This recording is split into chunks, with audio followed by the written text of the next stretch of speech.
Assalamualaikum warahmatullahi wabarakatuh. Kami Waalaikumsalam. dari kami dari kelompok 1 akan mempresentasikan tentang bab equity pada chapter 15, akuntansi menengah 2. Saya Asri Setiawati dengan NIM 2019 123 1023. Teman saya Perkenalkan, saya Dini Nuraini 2019 123 1019. Sebelumnya, mohon maaf karena saya tidak bisa menyalakan kamera terkendala dengan sinyal.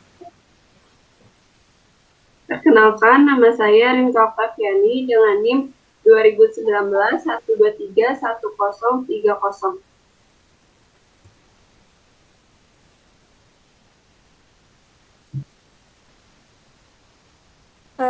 Selanjutnya saya akan mempresentasikan tentang bab ekuitas. Di sini di akuntansi menengah 2 itu kita lebih fokus kepada saham. Jadi bagian dari ekuitas yang kita pelajari itu saat ini lebih fokus ke saham. Jadi perusahaan itu ketika awal pendirian itu mereka menerbitkan saham di akte pendirian. Lah, dari bagian ekuitas ini di dalam laporan keuangan terdiri dari modal saham, premi saham, saldo laba, akumulasi penghasilan komprehensif lain, saham treasury, kepentingan non-pengendali. Lalu untuk penerbitan saham sendiri, di dalam masalah akuntansi yang terjadi pada penerbitan saham antara lain sebagai berikut. Yang satu, saham dengan nilai pari dan saham tanpa nilai pari. Yang kedua, saham yang diterbitkan dalam kondisi efek lain atau penjualan lamsam. Yang ketiga, saham yang diterbitkan dalam transaksi non-cash. Yang keempat, penerbitan saham.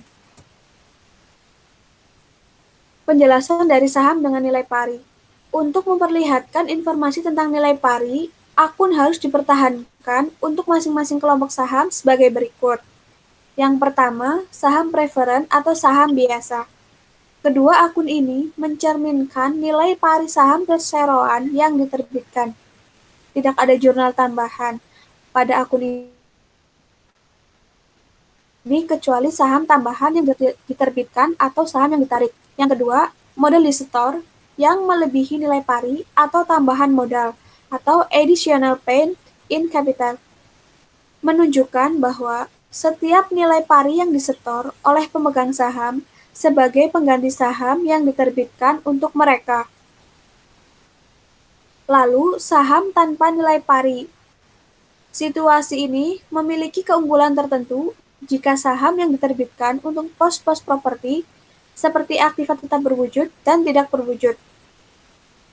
Dari segi kelemahan utamanya, dari saham tanpa nilai pari ini adalah bahwa beberapa negara bagian mengenakan pajak yang tinggi atas penerbitan ini, dan totalnya akan dimasukkan sebagai modal dasar yang akan mengurangi fleksibilitas dalam pembayaran dividen. Ilustrasinya sebagai berikut. Video Electronic Corporation dibentuk dengan 1.000 saham biasa tanpa nilai par. Jika Video Electronic Corporation menerbitkan 500 saham untuk kas sebesar 10 euro per saham, perusahaan membuat jurnalnya sebagai berikut. Cash di kredit, cash di debit sebesar 5.000, terus share capital ordinary di kredit sebesar 5.000. 5.000 itu berasal dari 500 saham dikali dengan harganya sebesar 10 euro. Lalu, ilustrasi kedua, jika Electronics menerbitkan 500 saham lain untuk kas sebesar 11 euro per saham, maka jurnalnya sama. Cash pada share capital ordinary, yaitu masing-masing sebesar 5.500. Berasal dari 500 dikali 11.000 euro. Contoh ilustrasi ketiga. Jika perusahaan menerbitkan 1.000 saham dengan nilai yang dinyatakan sebesar 5 euro untuk kas sebesar 15 euro per saham, perusahaan membuat jurnal sebagai berikut, yaitu kasnya di debit sebesar 15.000, share capital ordinary sebesar 5.000 di kredit, share premium ordinary sebesar 10.000 di kredit. 15.000-nya berasal dari mana? Berasal dari 1.000 saham dikali nilainya, yaitu sebesar 15 euro. Jadi kita menerima cash-nya itu sebesar 15 euro. Lalu modal store-nya atau share capital ordinary berasal dari 1.000 saham dikali dengan nilainya sebesar 5 euro. Jadi 5.000. Lalu share premium ordinary-nya didapat dari 10.000, yaitu kita kan dapat 15.000. Lalu dikurangi modal store-nya itu atau share capital ordinary sebesar 5.000. Jadi share premium yang kita dapatkan 10.000. Terus tentang penjualan secara lamsam. Penjualan secara lamsam sendiri itu artinya bisa dikatakan itu sih secara paket penjualannya. Lah, untuk penjualan lamsam sendiri itu ada 2 metode. Yang pertama metode proporsional, yang kedua incremental. Kita bahas yang proporsional. Kapan sih kita pakai metode ini? Metode ini dipakai jika nilai wajar atau dasar nilai lainnya untuk menetapkan nilai relatif tersedia untuk setiap kelas efek. Jadi maksudnya pada saham biasa dan saham preferred itu sudah diketahui nilai wajar masing-masing. Mari kita lihat contohnya. Perusahaan menerbitkan 1.000 saham biasa dengan nilai yang dinyatakan sebesar $10 dan memiliki nilai wajar sebesar $20.000 per saham. Lalu untuk saham preferred sendiri terdiri dari 1.000 saham dengan nilai pari sebesar $10 yang memiliki nilai wajar sebesar $12 per saham. Lah, jumlah lamsam sendiri itu sebesar $30.000. Pembagiannya itu sebagai berikut. Jadi kita cari saham biasanya dulu tuh. Jumlah lembar sahamnya kan ada 1.000. Terus dikali nilai wajarnya sebesar $20.000 sama dengan $20.000.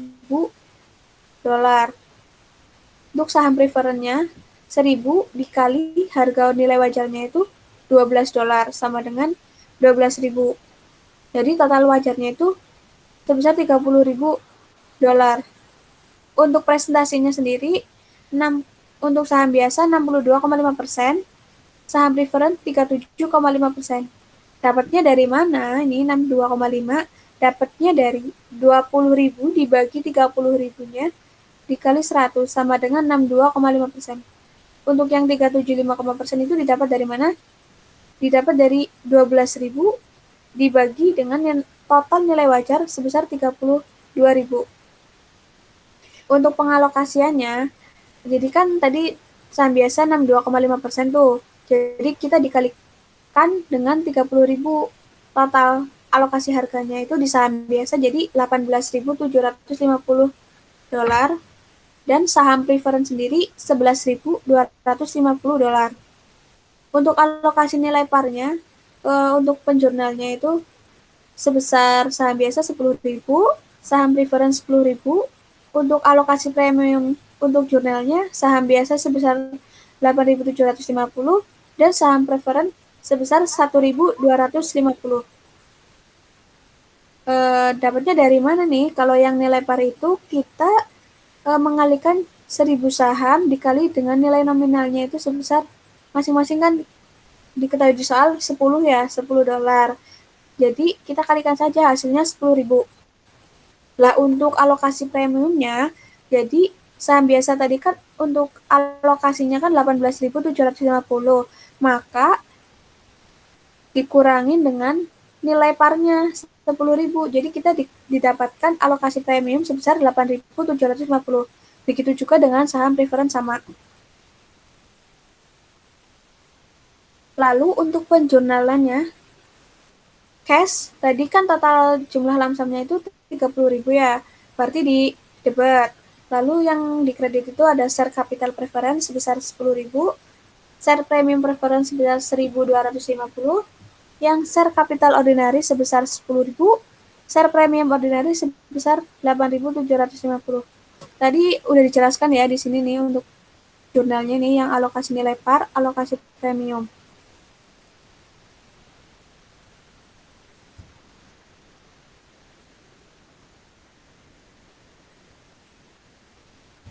Selanjutnya akan dijelaskan oleh Dini Nuraini.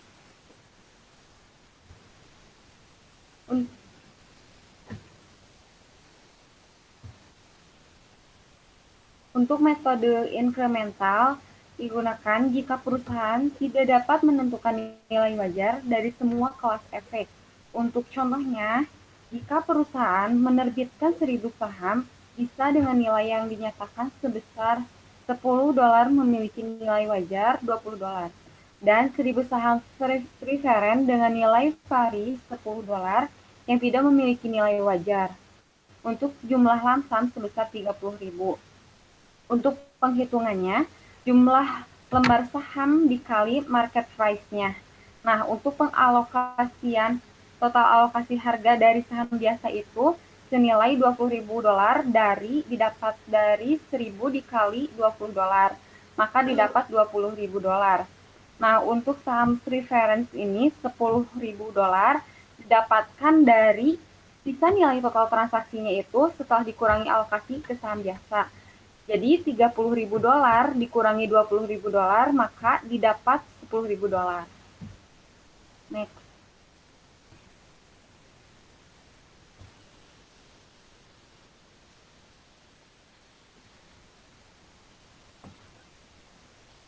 Untuk pencatatan jurnal entry-nya, di debit terdapat kas sebesar 30.000 dan di kredit terdapat share capital preference senilai 10.000 didapat dari 1.000 dikali $10, share capital ordinary sebesar 10.000 didapat dari 1.000 dikali $10 dan share premium ordinary sebesar 10.000.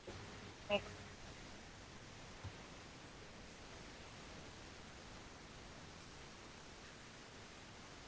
Untuk saham yang diterbitkan dalam transaksi non-kas, akuntansi untuk penerbitan saham atau properti atau jasa kadang-kadang menimbulkan masalah dalam penelitian. Aturan umumnya adalah saham yang diterbitkan untuk jasa atau properti selain kas yang dicatat, baik pada nilai wajar saham yang diterbitkan maupun pada nilai pasar wajar pertimbangan non-kas yang diterima. Nah, hal ini tergantung mana yang dapat ditentukan secara jelas. Jika keduanya dapat ditentukan dan transaksi tersebut merupakan hasil pertukaran jarak jauh, maka kemungkinan terjadinya perbedaan nilai pada pasar sangatlah kecil. Dalam kasus seperti itu, tidak menjadi masalah mana yang akan digunakan sebagai dasar untuk penilaian pertukaran.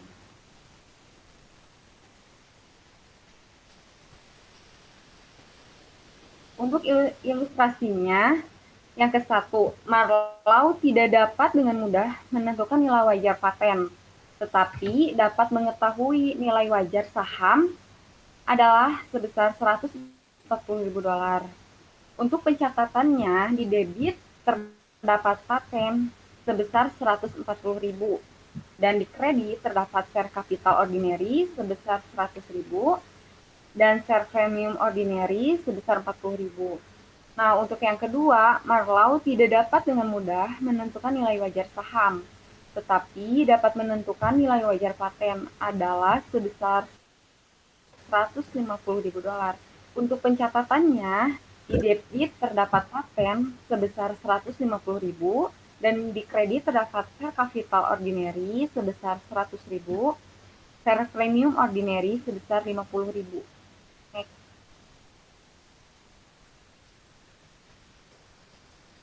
Untuk yang ketiga,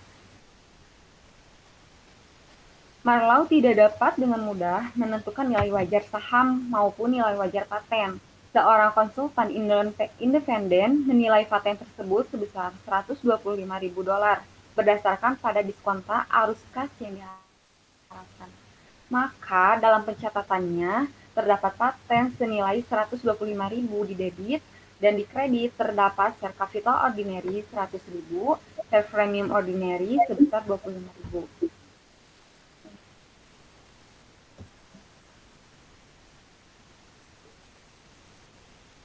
Perolehan kembali saham, beberapa alasan perusahaan membeli kembali saham miliknya. Yang pertama, karena distribusi efisiensi pajak atas kelebihan kas. Yang kedua, meningkatkan laba per saham dan tinggal timbal hasil. Yang ketiga, memberikan saham pada kontrak kompensasi karyawan atau memenuhi potensi kebutuhan merger. Yang keempat, menciptakan pasar dalam saham. Next.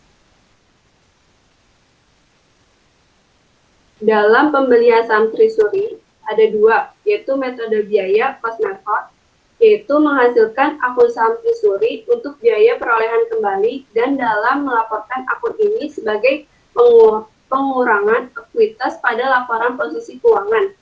Kemudian ada metode biaya part of state value method, mencatat semua transaksi atas saham treasury pada nilai parinya dan melaporkan saham treasury hanya sebagai pengurang modal saham.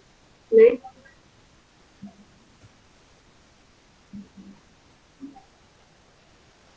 Kemudian ada contohnya, yaitu Pacific Company menerbitkan 100.000 saham biasa dengan nilai pari $1 dengan harga $10 per saham. Selain itu, perusahaan memiliki saldo laba sebesar $300.000. Maka pencatatan ekuitasnya yaitu kita mencatat modal saham biasa sebesar 100.000 didapat dari nilai pari $1 dikali 100.000 saham yang diterbitkan dan beredar. Kemudian mencatat premi saham biasa sebesar 900.000 didapat dari $10 harga per sahamnya dikali 100.000 harga saham yang diterbitkan dikurangi dengan 100.000 yaitu modal saham biasanya. Kemudian dicatat pula saldo laba sebesar $300.000. Maka total ekuitasnya sebesar $1.300.000. Kemudian pada tanggal 20 Januari 2011, Pacific mengakuisisi 10.000 sahamnya seharga $11 per saham. Maka pencatatan perolehan kembali sahamnya sebagai berikut. Yang pertama, pencatatan saham treasury-nya ini di debit sebesar 110.000. 110.000 didapat dari $11 per saham dikali 10.000 saham yang diakuisisi. Kemudian di kreditnya ini kasnya sebesar $110.000. Next. Kemudian, maka bagian ekuitas untuk Pacific setelah melakukan pembelian saham treasury-nya, pencatatannya sama seperti yang tadi, hanya saja ditambah dengan nilai biaya perolehan saham treasury-nya ini, yaitu $11 dikali 10.000 saham, yaitu $110.000 yang dikurangi dengan nilai modal saham biasa, premi saham biasa, saldo laba, maka akan ketemu total ekuitas pada saat ini sebesar $1.190.000. Kemudian ada penjualan saham treasury. Yang pertama, penjualan saham treasury di atas harga perolehan. Maka apabila harga jual saham treasury lebih besar dari harga pokoknya, maka perbedaan ini dikredit ke modal disetor dari saham treasury-nya. Contohnya ini, Pacific mengakuisisi 1.000 saham treasury seharga $11 per saham. Sekarang dijual 1.000 saham dengan harga $11 per sahamnya pada tanggal 10 Maret. Maka pencatatan jurnalnya sebagai berikut. Kasnya ini dicatat di sisi debit sebesar 15.000. 15.000 didapat dari harga $15 per saham dikali dengan 1.000 saham treasury, yaitu 15.000 hasilnya. Kemudian di bagian kredit dicatat saham treasury ini sebesar 11.000 didapat dari nilai saham yang dijual 1.000 dikali 11 yaitu 11.000. Kemudian di sisi kreditnya juga dicatat premi saham treasury-nya ini sebesar 4.000. Next, Kak.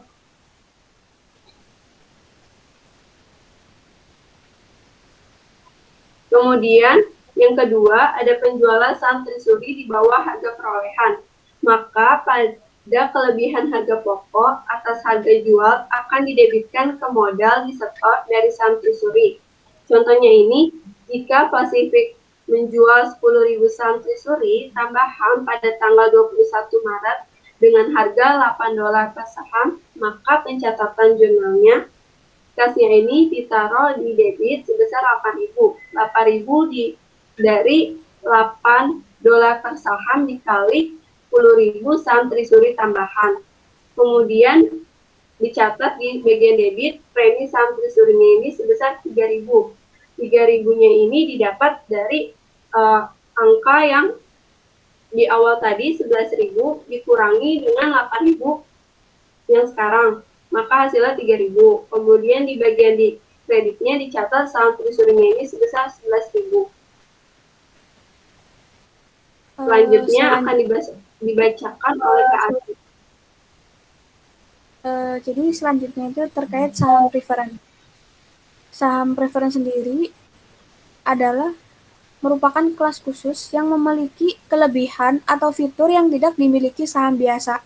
Karakteristik saham preferen sendiri, yang pertama ada saham preferen kumulatif. Jika perseorangan gagal membayar dividen dalam 1 tahun, maka harus dibayarkan dalam tahun berikutnya, sebelum laba dapat dibagikan kepada pemegang saham biasa. Jadi di sini bisa dikatakan kumulatif itu jika perusahaan tahun ini tidak bisa membayar dividen, maka dividen itu dibayarkan nanti pas tahun selanjutnya. Jadi bertambah gitu, jadi dikatakan bisa kumulatif. Lalu saham preferen partisipasi. Pemegang saham ini membagi rata dengan pemegang saham biasa setiap pembagian laba di luar tingkat yang ditentukan. Lalu saham preferen convertible mengizinkan pemegang saham menuruti opsinya, menukar saham preferen menjadi saham biasa pada rasio yang telah ditentukan sebelumnya. Lalu saham preferen yang dapat ditarik mengizinkan perusahaan penerbit saham untuk menarik atau menebus pada opsinya saham preferen yang beredar pada tanggal tertentu di masa depan dan pada harga yang telah ditentukan sebelumnya. Lalu, saham preferen yang dapat ditebus. Terbitan saham preferen yang mempunyai karakter yang membuat sekuritas itu bersifat seperti hutang, mempunyai kewajiban hukum untuk membayar, dan bukan seperti instrumen ekuitas. Misalnya, pada saham preferen yang dapat ditebus ini mempunyai periode penebusan wajib, atau karakter penebusan yang tidak dapat dikontrol oleh perusahaan penerbit saham. Lalu untuk akuntansi dan pelaporan saham preferen. Berikut contohnya. Bishop PLC menerbitkan 10.000 saham dengan nilai nominal 10 euro saham preferen seharga 12.000 euro tunai per saham. Bishop mencatat penerbitan sebagai berikut. Maka cash-nya didebit sebesar 120.000, di kreditnya share capital preference sebesar 100.000, share premium preference di kredit sebesar 20.000. 120.000-nya didapat dari mana? Kan tadi ada harganya tuh ya, sebesar 12.000, maka dikali sahamnya 10.000, jadi total 120.000. Untuk modal disetornya atau share capital preference-nya didapat dari 10.000 dikali nilai nominal 11.10 euro sama dengan 100.000. Saham premiumnya tinggal 120.000 dikurangi 100.000 sama dengan 20.000.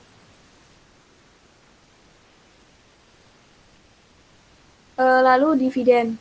Dividen adalah pembagian laba perusahaan kepada pemegang saham berdasarkan banyaknya jumlah saham yang dimiliki. Pembagian ini akan mengurangi laba ditahan dan kas yang tersedia bagi perusahaan. Tetapi, distribusi keuntungan kepada para pemilik memang adalah tujuan utama suatu bisnis. Lalu, jenis-jenis dividen akan dijelaskan oleh Dini Nuraini. Jadi, jenis-jenis dividen ada dividen tunai. Pengumuman dividen tunai merupakan kewajiban dan karena pembayaran biasanya harus dilakukan dengan segera dan biasanya disebut sebagai kewajiban lancar. Next. Untuk contohnya, yaitu Louis Freykorff pada 10 Juni mengumumkan dividen tunai sebesar 50% per saham atas 1,8 juta saham terhutang pada 16 Juli kepada semua pemegang saham yang tercatat pada 24 Juni. Nah, untuk pencatatan jurnalnya yang diumumkan pada tanggal 10 Juni, terdapat retained earnings sebesar 900.000 di debit dan dividen payable 900.000 di kredit.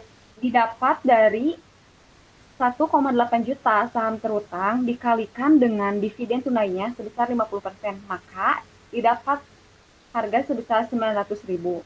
Nah, pada saat pencatatan di tanggal 24 Juni tidak ada pencatatan jurnalnya. Dan pada saat pembayaran dilakukan pencatatan pada tanggal 16 Juli, terdapat dividen payable di debit dan cash di kredit seharga 900.000. Next.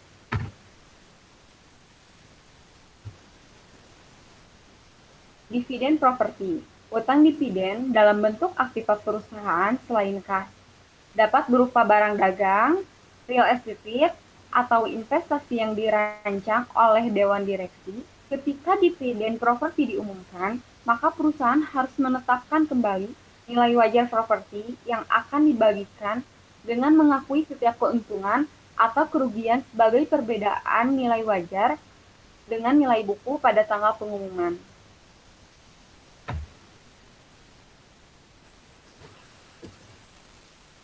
Untuk contohnya, Thyssen Ltd mengalihkan sebagian dari pemegang sahamnya kepada pemegang saham investasi dalam sekuritas seharga 1.250 juta dolar dengan mengumumkan pembagian dividen properti pada tanggal 28 Desember 2018 menjadi didistribusikan pada tanggal 30 Januari 2019 kepada pemegang saham tercatat pada 15 Januari 2019.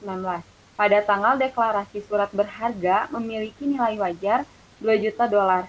Thyssen membuat entry berikut ini. Nah, untuk pencatatannya pada tanggal diumumkan pada bulan Desember tanggal 28 2018.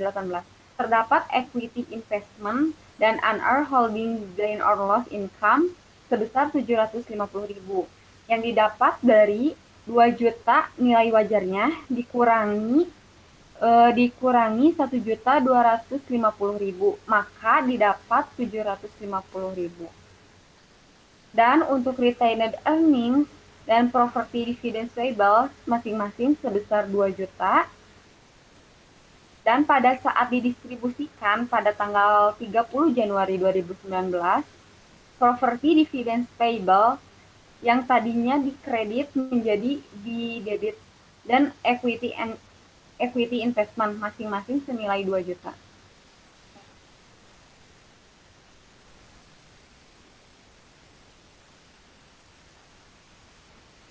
Dividen likuidasi. Dividen yang tidak didasarkan pada laba ditahan, yang menyeratkan bahwa dividen ini merupakan pengembalian dari investasi pemegang saham dan bukan dari laba. Dengan kata lain, setiap dividen yang tidak didasarkan pada laba merupakan pengurangan modal di store perusahaan dan sejauh itu merupakan dividen likuidasi. Untuk contohnya, MC Business Unit LC mengeluarkan dividen kepada pemegang saham biasa sebesar 1.200.000 dolar. Pengumuman dividen tunai menyatakan bahwa pemegang saham harus mempertimbangkan 900.000 dolar sebagai laba dan sisanya sebagai pengembalian modal. Nah, MC Business Unit mencatat dividen sebagai berikut. Pada saat diumumkan terdapat pencatatan debit retained earnings sebesar 900.000 dan share premium ordinary sebesar 300.000. Nah, yang 300.000 ini didapat dari 1.200.000 yang saham biasa itu dikurangi dengan 900.000 dolar, maka didapat sebesar 300.000. Nah, untuk di kredit terdapat dividen payable sebesar 1.200.000. Nah, saat tanggal pembayaran, maka dividen payable yang tadi saat pencatatan saat tanggal diumumkan dicatat di kredit. Nah, saat pembayaran yang dividen payable ini dibalik menjadi debit dan maka di kreditnya terdapat kas yang masing-masing sebesar 1.200.000.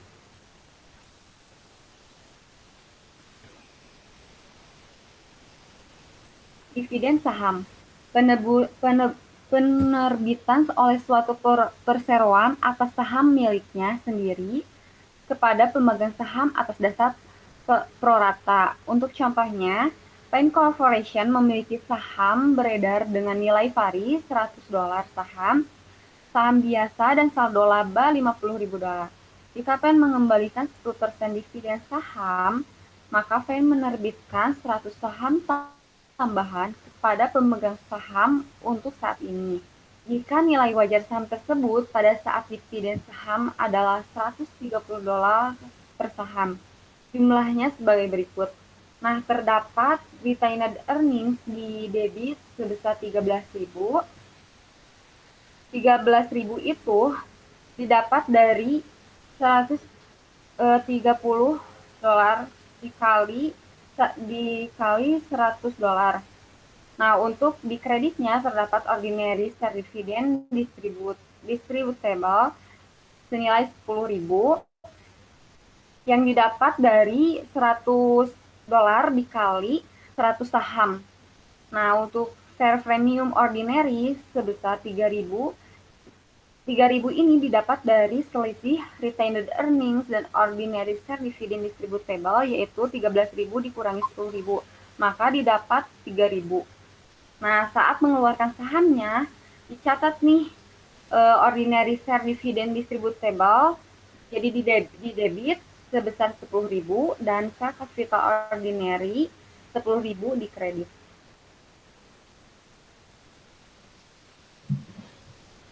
Kemudian, pada penyajian ekuitas komprehensif, laporan perubahan ekuitas meliputi beberapa hal. 1. Total laba rugi komprehensif untuk periode yang bersangkutan, menunjukkan secara terpisah jumlah total yang dapat diatribusikan kepada pemilik entitas induk dan kepentingan non-pengendali. Yang kedua, untuk setiap komponen ekuitas, pengaruh dari penerapan retrospektif atau penyajian kembali retrospektif. 3. Untuk setiap komponen ekuitas, rekonsiliasi antara jumlah tercatat pada awal dan akhir periode secara terpisah, mengungkapkan perubahan yang diakibatkan dari yang pertama keuntungan atau kerugian, setiap item dari penghasilan komprehensif lain. 3. Transaksi dengan pemilik dalam kapasitasnya sebagai pemilik yang menunjukkan kontribusi secara terpisah oleh distribusi kepada pemilik dan perubahan hak kepemilikan pada entitas anak yang tidak mengakibatkan hilangnya pengendalian. Kemudian, ini ada contoh dari pencatatan ekuitasnya, yaitu modal saham preference, modal saham biasa, dividen saham biasa, premi saham preference, premi saham biasa, saldo laba, saham treasury, akumulasi rugi komprehensif lain. Maka nanti akan ketemu total ekuitasnya. Next. Kemudian, untuk analisisnya, untuk perhitungan tingkat imbal hasil atas ekuitas saham biasa, hal ini untuk mengukur profitabilitas dari sudut pandang pemegang saham biasa. Contohnya ini, dari perusahaan Gerber Incorporated memiliki laba neto sebesar $360.000, mengumumkan dan membayar dividen saham preferensinya sebesar $54.000, dan rata-rata ekuitas pemegang saham biasa ini sebesar $2.550.000. Maka ada rumusnya, yaitu untuk mencari tingkat imbal hasil atas ekuitas saham biasanya ini, yaitu sama dengan laba neto dikurangi dengan dividen saham preferan dibagi dengan rata-rata ekuitas pemegang saham biasa. Hal ini menunjukkan laba netonya ini $360.000 dikurangi $54.000 dibagi dengan rata-rata ekuitas pemegang sahamnya ini $2.550.000. Nanti akan ketemu tingkat imbal hasil atas ekuitas saham biasanya ini sebesar 0,12 atau dipersenkan 12%. Kemudian untuk mencari rasio pembayaran, yaitu rumusnya dividen tunai dibagi laba neto dikurangi dengan dividen saham preferan. Kemudian untuk mencari nilai buku per saham, yaitu rumusnya nilai buku per saham sama dengan ekuitas pemegang saham biasa dibagi jumlah saham beredar. Ini ada contohnya ini, misalnya ekuitas pemegang sahamnya ini $1 juta dibagi dengan jumlah saham yang beredar ini $100.000. Maka nanti akan ketemu nilai buku per sahamnya ini $10 per saham. Kemudian, dividen saham preference. Hal yang menunjukkan pengaruh dari berbagai dividen saham preference pada pembagian dividen kepada pemegang saham biasa dan preference. Contohnya ini, diasumsikan bahwa pada tahun 2011, Manson Company membagikan dividen tunai sebesar $50.000. Saham biasa yang beredar memiliki nilai pari $400.000 dan 6% saham preferensinya memiliki nilai pari sebesar $100.000. Manson membagikan dividen untuk masing-masing kelas dengan menggunakan asumsi sebagai berikut. Yang pertama, dia mengasumsikan jika saham preference adalah non-kumulatif dan non-partisipasi, maka pencatatannya dia mencari nilai preference dan nilai saham biasa, yaitu yang pertama mencari nilai preference ini 6% dikali 100.000 dari nilai parinya, maka nanti akan ketemu sebesar 6.000 saham preferensinya. Kemudian sisanya ini untuk mencari nilai saham biasanya ini ketemu 44.000, didapat dari dia kan membagikan dividen tunainya ini 50.000 dikurangi dengan nilai preference yang ketemu tadi sebesar 6.000, maka saham biasanya ini ketemu 44.000. Totalnya ini menjadi nilai preference-nya 6.000, yang biasanya ini 44.000 dan total akhirnya ini 50.000. Next. Kemudian yang kedua, dia mengasumsikan jika saham preference adalah kumulatif dan non-partisipasi dari Manson Company tidak membayar dividen untuk saham preference dalam 2 tahun sebelumnya. Maka dicari nilai saham preference dan saham biasanya ini. Yang pertama, dividen tunggakan dari 6% dikali 100.000 untuk 2 tahun. Maka nilai preference ini sebesar 12.000. Kemudian, dividen pada tahun berjalan 6% dikali 100.000, nanti akan ketemu nilai preference ini sebesar 6.000. Sisanya ini untuk mencatat saham biasanya ini sebesar 32.000. 32.000 didapat dari dividen tunai yang tadi 50.000 dikurangi 12.000 dikurangi 6.000. Maka saham biasanya ini 32.000. Total akhirnya ini nilai saham preferensinya ini sebesar 18.000, saham biasanya ini 32.000 dan total ini 50.000. Next. Kemudian yang terakhir, saya akan menjelaskan soal dari exercise 15.1, yaitu pencatatan penerbitan saham biasa. Selama tahun pertama operasinya, Fitwel SE memiliki transaksi berikut yang berkaitan dengan saham biasa. 10 Januari menerbitkan 80.000 saham dengan harga tunai €6 per saham. 1 Maret menerbitkan 5.000 saham kepada pengacara sebagai pembayaran tagihan €35.000 untuk layanan yang diberikan dalam membantu perusahaan untuk bergabung. 1 Juli menerbitkan 30.000 saham dengan harga tunai 8 euro per saham. 1 September menerbitkan 60.000 saham dengan harga tunai 10 euro per saham. Yang pertama diinstruksikan, siapkan entry jurnal untuk transaksi ini dengan asumsi bahwa saham biasa memiliki nilai nominal 3 euro per saham. Next, Kak. Maka jawabannya yaitu untuk pencatatan jurnalnya 10 Januari cashnya ini berada di debit 480.000 didapat dari 6 euro dikali 80.000 sahamnya yaitu 480.000. Kemudian dicatat di bagian kreditnya share capital ordinary 240.000, share premium ordinary 240.000. Share capital ordinary-nya ini didapat dari 3 euro ini dari nilai nominal yang ada di instruksi yang soal A dikali dengan 80.000 saham yang diterbitkan yaitu 240.000. Maka nanti akan ketemu share premium ordinary-nya 240.000. Kemudian pada 1 Maret expense biaya pengacaranya ini sebesar 35.000 di debit, di bagian kreditnya share capital ordinary-nya ini 3 euro dikali 5.000 maka 15.000 hasilnya. Share premium ordinary-nya ini menjadi 20.000.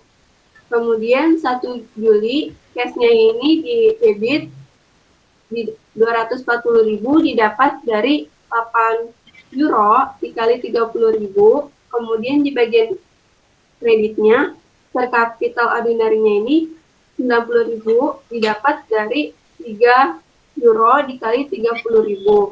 Kemudian di bagian sisi kreditnya juga dicatat share premium ordinary-nya ini 150.000. Kemudian pada 1 September cash-nya ini ada di debit sebesar 600.000 didapat dari 10 euro dikali 60.000. Kemudian di bagian kreditnya ini share capital ordinary-nya ini 180.000 didapat dari 3 euro dikali 60.000.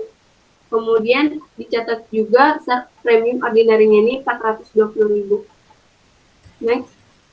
Untuk pencatatan jawaban untuk instruksi yang B-nya ini kan diskusikan secara singkat bagaimana entry pada bagian exercise 15.1a akan berubah jika sahamnya tidak sama dengan nilai yang dinyatakan yaitu 2 euro per saham. Maka pencatatan jurnalnya seperti yang tadi, hanya saja yang di bagian B-nya ini nilai nominalnya diganti dengan 2 euro. Next, Kak.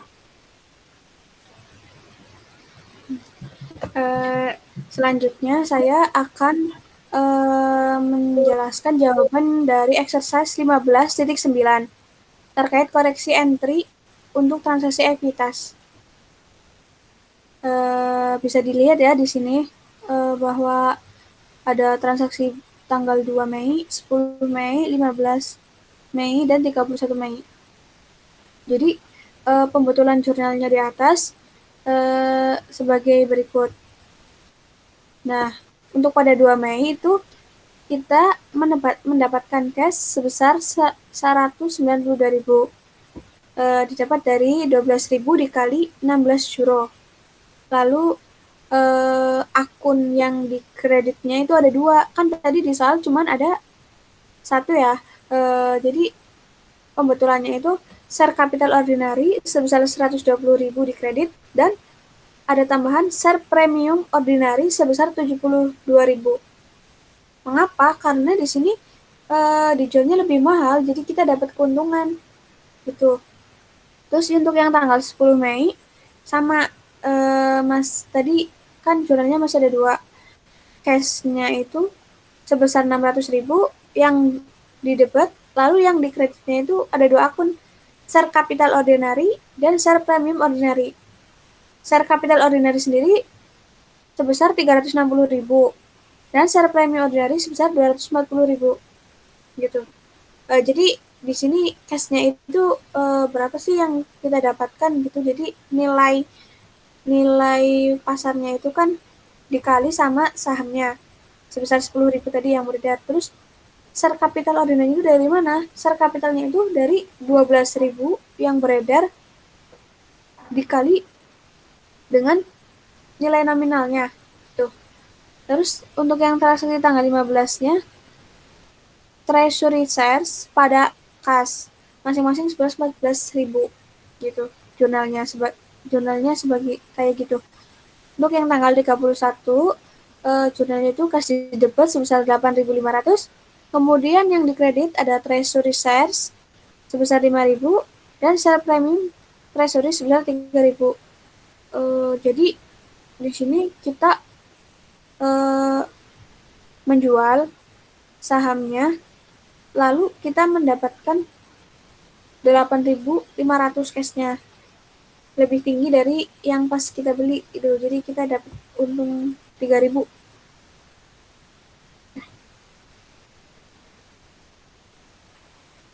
Untuk selanjutnya, saya akan menjelaskan yang problem 15/9.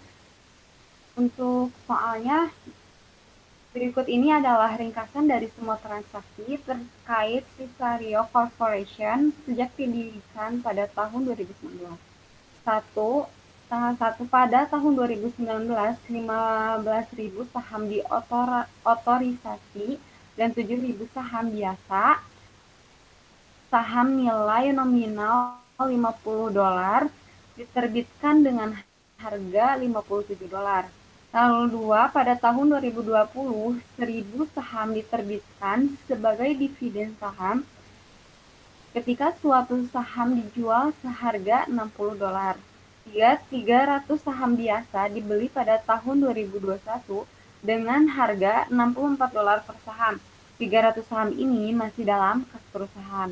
4. Pada tahun 2020, 10.000 saham preference disahkan dan perusahaan menerbitkan 5.000 di antaranya nilai nominal $100 dengan harga $113. Beberapa saham preference dibeli kembali oleh perusahaan dan kemudian diterbitkan kembali seharga $4.700, lebih mahal daripada biaya perusahaan. Korporasi telah memperoleh total $610.000 dalam laba bersih dan membayar total $312.600 dalam bentuk dividen tunai sejak pendirian. Dengan instruksi, siapkan bagian ekuitas dari laporan posisi keuangan dalam format yang sesuai untuk Visario Corporation per 31 Desember 2021, akun untuk saham treasury dengan menggunakan metode biaya.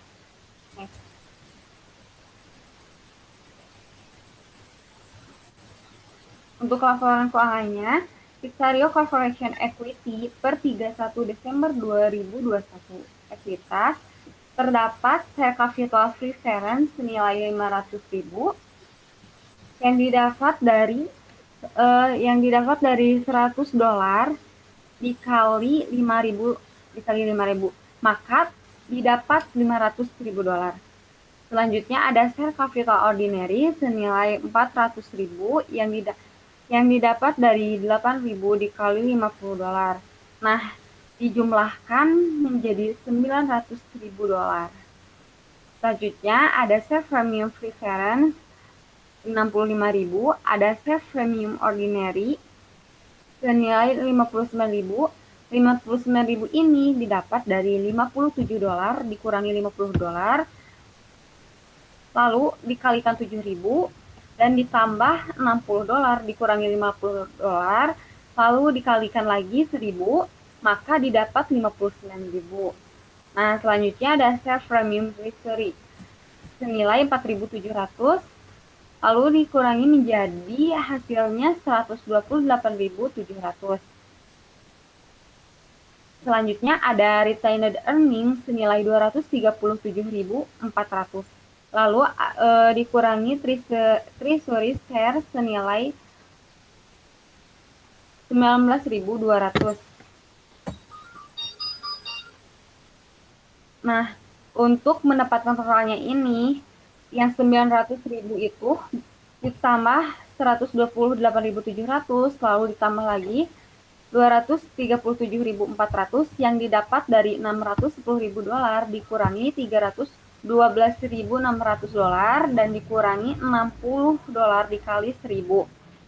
Maka ditemukan 237.400, kemudian setelah itu dikurangi dengan 19.200, maka ditemukan total equity-nya dengan jumlah $1.246.900. Sekian penjelasan dari saya.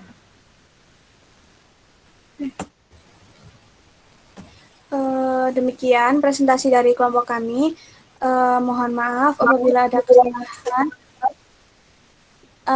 kesalahan. Mohon maaf sebesar-besarnya. Demikian dan terima kasih.